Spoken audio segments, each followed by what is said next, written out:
बिस्मिल्लाहिर्रहमानिर्रहीम, अस्सलाम वालेकुम। आखिरकार एक बहुत बड़ी गिरफ्तारी हो ही गई। काफ़ी अरसे से ये चूहे बिल्ली का खेल जारी था और लगता यही था कि जिस तरह हमारे यहाँ है, हमारी रिवायत है कि बड़ी मछली कोई नहीं गिरफ्तार हो सकती। जिस तरह कहते हैं जी, बड़े लोगों के लिए, ताकतवर लोगों के लिए ये कानून उस मकड़ी के जाले की तरह है जिसे वो आराम से गुजर जाते हैं। तो वही सिलसिला हमें नज़र आ रहा था। कोई ना कोई केस, कोई ना कोई अदालत ऐसी मिल जाती है जो रिलीफ दे ही देती है।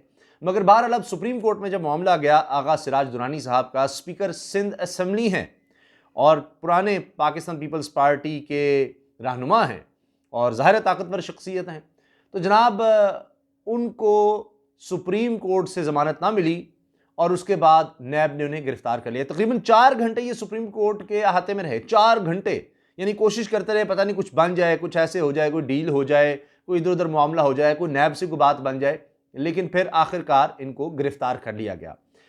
अब देखिए इन पर इल्जाम क्या है। 1 अरब 61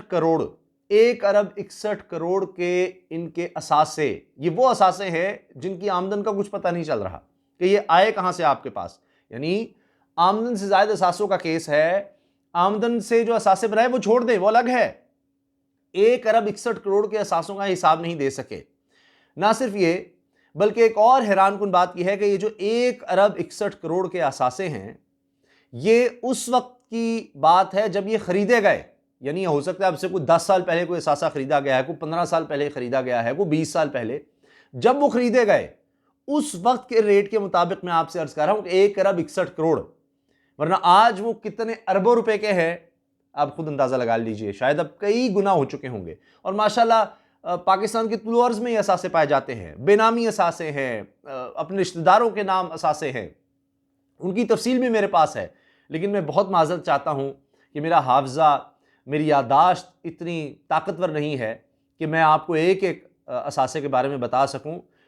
मुझे वो देख कर फिर बताने होंगे जितने कम से कम सामने आ सके हैं, क्योंकि उसके लिए भी एक बड़ी लिस्ट है जो मेरे सामने है। उनका मैं आपको आखिर में बता दूंगा कि क्या क्या किस किस शहर में क्या कुछ है, प्लॉट हैं। तो जनाब कमाल है, और किस किस के नाम किस तरह से रखे गए हैं। अच्छा, ये जो मैंने शुरू में अर्ज किया कि आखिरकार गिरफ्तारी हो गई, तो यहां बड़े लोगों को गिरफ्तार करना कोई आसान काम नहीं है, चाहे न्याय भी क्यों ना हो।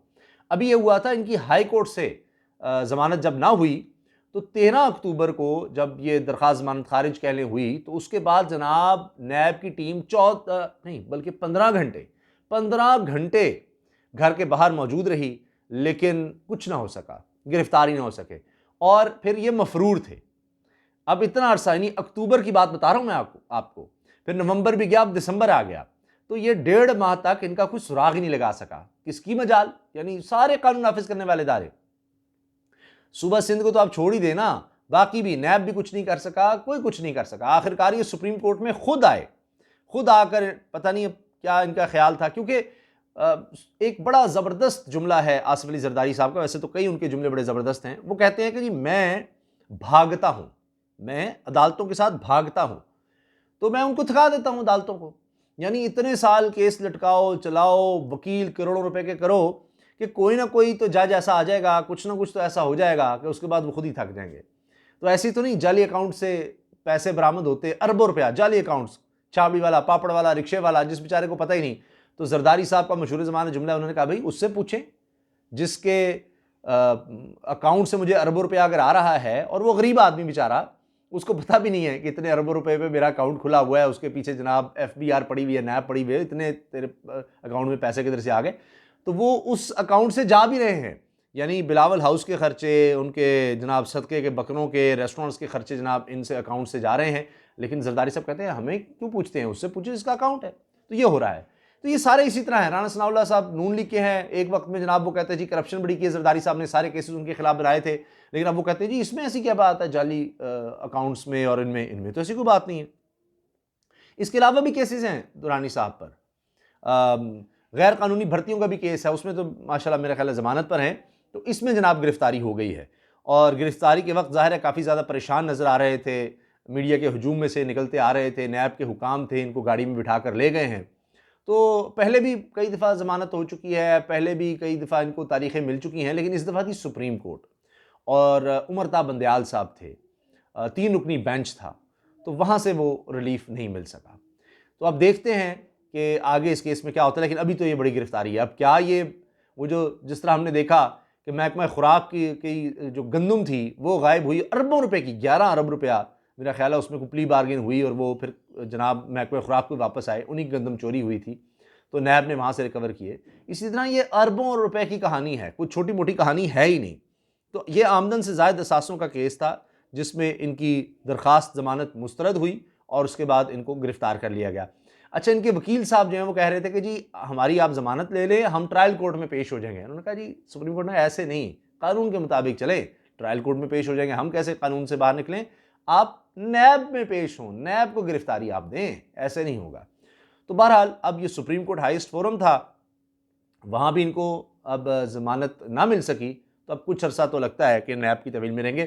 तो लगता है कि नैब चलें, हम बहुत तनकीद करते हैं नैब पर कि जी पकड़े नहीं जाते, बड़ी मछलियाँ निकल जाती हैं, कुछ नहीं हो पाता, लेकिन कहीं ना कहीं चलें ये केस तो मजबूत बनाया होगा कि जनाब 1 अरब 61 करोड़ के इनसे जस्टिफाई नहीं हो रहे, कहाँ से आ गए आपके पास ये इतने पैसे, इतनी दौलत, किस तरह से आपने ये सब बना लिया, वो ये शायद जस्टिफाई नहीं कर सके और उसी वजह से जनाब आखिरकार गिरफ्तारी हुई है।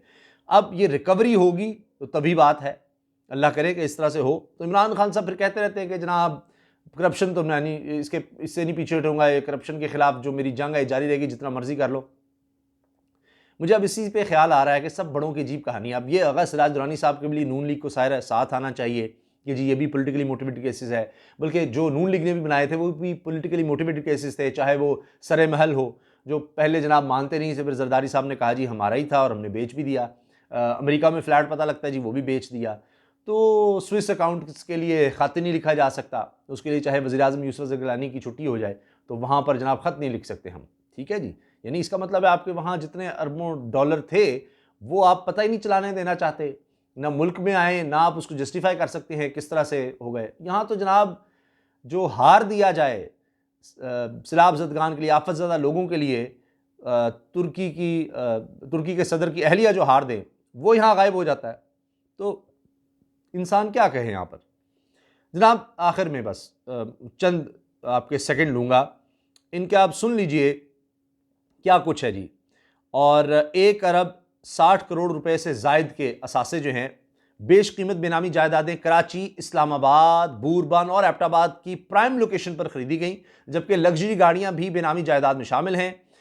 DHA फेज 6 में 500 गज का प्लॉट नंबर 115 जो 2011 में गुलाम रजा के नाम पर खरीदा गया है, 2011 में है। अब आप सोचें आज मालियत क्या होगी। मैंने इसलिए अर्ज कर दिया था आपसे कि ये कई कई साल पुराने हैं। DHA फेज 6 में ही 1000 गज का प्लॉट भी शामिल है जो शकील अहमद सुमरो के नाम है। DHA फेज 8 में 1000 गज का प्लॉट 169 भी शकील अहमद सुमरो के नाम। ज़िला मलीर में 40 एकड़ अराजी है जी, ये भी बेनामी है। 2012 में मुनव्वर अली के नाम पर खरीदी थी, 2012 में। इसके पैसे ये दे रहे होंगे पता नहीं क्या, ये देखिए कब की हैं, 10-10 साल पुरानी जायदादें हैं। आज सोचिए ये 1 अरब 60 करोड़ 61 करोड़ जो है ये तब की बात हो रही है, आज पता नहीं 10 अरब होगा।